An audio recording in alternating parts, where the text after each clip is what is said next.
he had an interesting game because he made a great open field tackle that ended a drive for them. I think they punted after that. It was such a good tackle.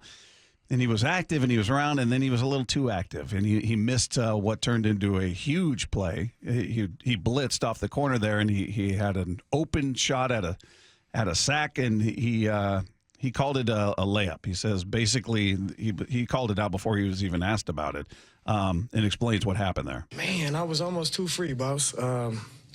Honestly, just eyes was just so big, man, and like a kid in the candy store. And obviously, I didn't make the play like I wanted to, but we move on and we learn.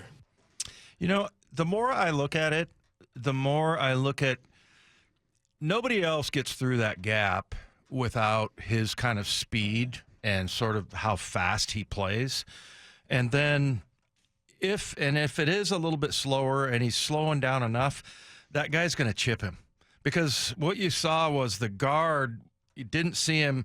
And the other thing is if he starts it earlier, that guard probably sees him. But he's so far outside. He's like lined up over the tight end and outside where the tight end would be. And he comes from like 6-7 yards away. I don't think most guys can get there that fast. But, the guard, his vision only goes so far, and I think he just counted him out, and he didn't see him till the very end. And then he goes to give like an elbow into that gap, and Jamal's already past him. Mm-hmm.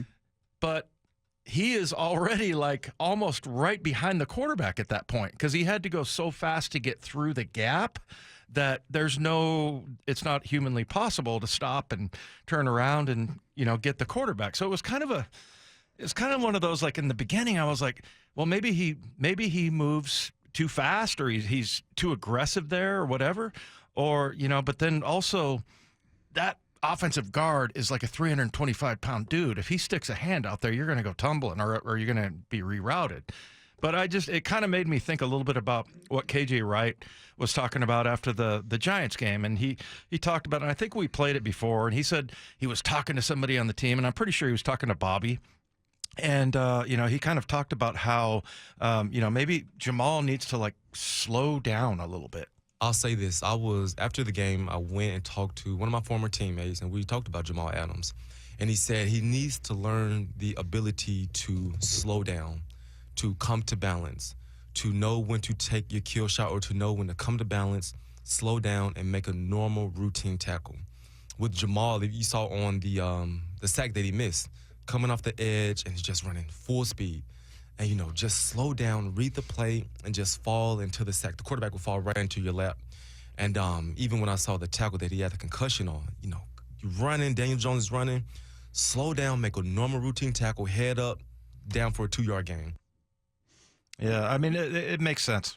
It makes sense to me a little bit. I mean, I guess you're saying that he's too fast for his own good, but yeah, I mean, I do think that there is a little bit of that, and that kind of, and I'm kind of torn on it just because, like I said, I think if he goes any slower, he gets chipped off there, but yeah, I don't know. I mean, I wonder if it's hard for him to, when he's going full speed, to plant and cut the way that he did, because he was talking in the press conference after the game. Somebody was asking him about the device he's got a device on his knee in between when the offense is out there, and he said it's heat and it vibrates. It's like a stim type thing, and he's doing it.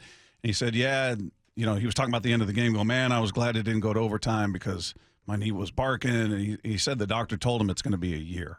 Wow. So he's kind of managing it. But I'm wondering if that's on his mind, if he feels the confidence to be able to, full speed, stop, plant, cut. Yeah. Maybe he's got to gradually slow down, or he just doesn't have that mentality to play the way. I don't know. But it was interesting that he was asked about that and said, yeah, the doc told me it would be a year, and I thought he was crazy or something like that. And it turns out he's right. Do you know which knee?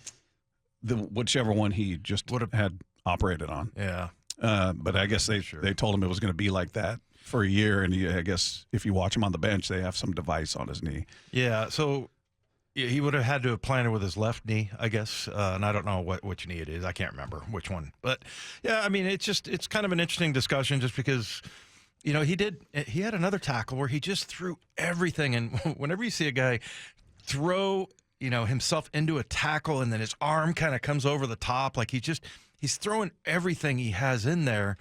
and he missed. I mean, the guy stayed up and kept running. Then he had a couple of I think on that one he didn't get his head across enough, which can typically lead to a targeting penalty. But that's what you got to do. He didn't get his head across. But yeah, he's kind of an interesting player. Just watching him play, he's sort of like Spoon, in that he is. He's faster than everybody else. His reactions are better, but I don't know. I feel like he looks a little out of control, kind of like what KJ was talking about.